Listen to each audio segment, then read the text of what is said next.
Então, retomando aqui, né, o vídeo foi cancelado por questão de tempo. Continuando, então. Em determinado ponto de um fio condutor passam 600 coulomb de carga elétrica em um tempo de 3 segundos. Qual é a intensidade da corrente elétrica nesse intervalo de tempo? Então, eu tenho carga elétrica e eu tenho tempo em segundos. Qual a fórmula que eu posso utilizar? Esta fórmula aqui. I igual a Q sobre T, certo? E aí eu substituo lá, né? 60 sobre 3 igual a intensidade igual a 20 amperes, tá? Próxima questão. Uma corrente elétrica de 2,2 ampere percorre um equipamento elétrico de resistência igual a 50 ohm. Determine a tensão elétrica que o equipamento está submetido. Aqui, resistência igual a tensão sobre intensidade. Porém, aqui no enunciado, ele te dá a corrente elétrica e ele te informa a resistência, tá? O que você quer descobrir é a tensão. Então, fica assim, 50 de resistência igual a tensão que a gente quer descobrir, dividido, né, sobre 2,2. Como que eu posso resolver essa conta? Eu vou passar o 2,2 multiplicando, tá? Então, como que vai ficar isso aqui? Tensão igual a 110 volts, tá bom, gente? Continuando aqui. Pessoal, esse exercício, ele é um pouco mais complexo, tá? Então, o enunciado diz o seguinte: nos choques elétricos, as correntes que fluem através do corpo humano podem causar danos biológicos que, de acordo com a intensidade da corrente, são classificados segundo a tabela a seguir. Até 10 mA, dor e contração muscular. De 10 mA até 20 mA, aumento das contrações musculares. De 20 mA até 100 mA, parada respiratória. De 100 mA até 3 A, fibrilação ventricular que pode ser fatal. Acima de 3 A, parada cardíaca, queimaduras graves. Pessoal, o que é fibrilação ventricular? É uma arritmia muito grave, tá? O que seria uma arritmia? É um batimento acelerado e descompassado, tá? Irregular, e que pode levar a pessoa a óbito. Veja que aqui ele está falando o seguinte: considerando que a resistência do corpo em situação normal é de 1500 ohm, em qual das faixas acima se enquadra uma pessoa sujeita a uma tensão elétrica de 220 volts? Então, ele te deu o quê? Resistência e te deu o quê? Tensão, tá? E o que ele quer descobrir aqui? Considerando a resistência, tá? De 1500 ohm, em qual das faixas acima se enquadra uma pessoa sujeita a uma tensão elétrica, tá? Então, ele te dá uma dica aqui no exercício, né? Super importante, que 1 mA é igual a 0,001 ampere. E aí, eu já sei a fórmula que eu vou utilizar, tá? Então, R é igual a U sobre I. E aí, quais são os valores que eu já tenho aqui? 1500 igual a 220 sobre I, tá? Que eu quero descobrir. E aí, o que vai acontecer aqui? Eu vou dividir esse 220 por 1500 e eu vou encontrar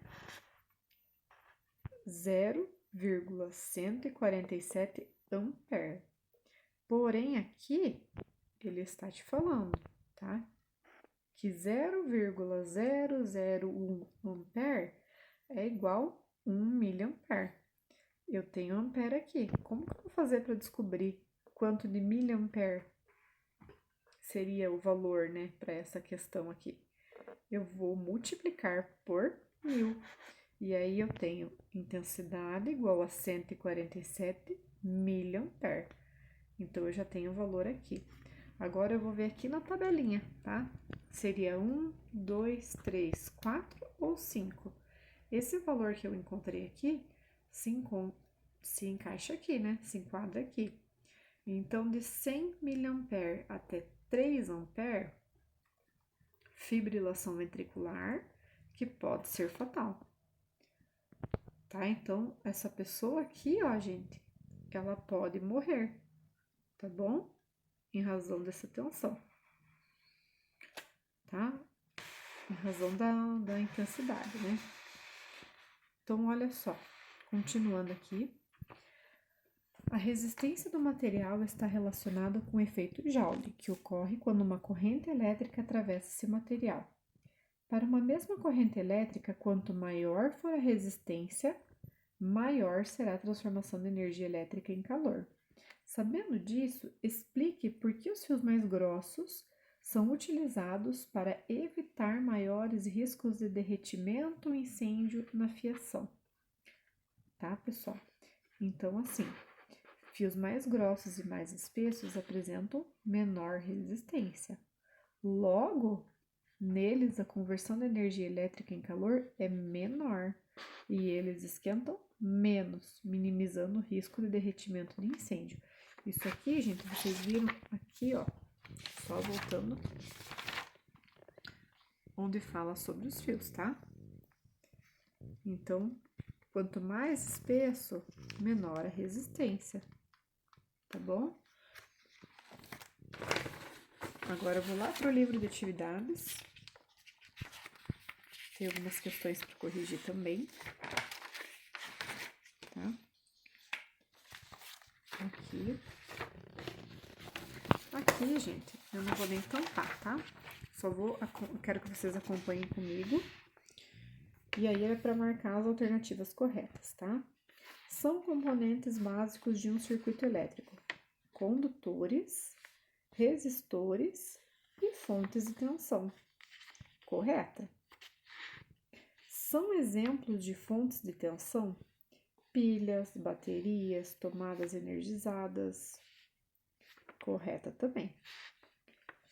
Os resistores têm exclusivamente a função de resistir à passagem de corrente elétrica, diminuindo o risco de incêndio, tá? Gente, não é verdade, vocês aprenderam sobre o efeito Joule, né?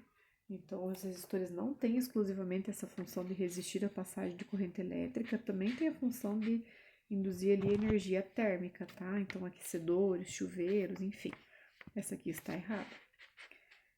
É possível que um ímã sofra atração ou repulsão nos arredores de um fio que esteja conduzindo eletricidade. Sim, com certeza. O ar seco é um bom isolante elétrico e em nenhuma situação poderá conduzir corrente elétrica. Não, bem pelo contrário, né?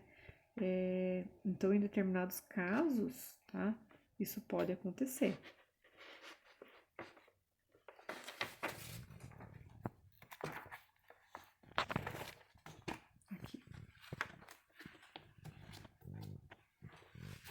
Responda corretamente as questões relacionadas com os estudos sobre os circuitos elétricos para em seguida preencher a cruzadinha.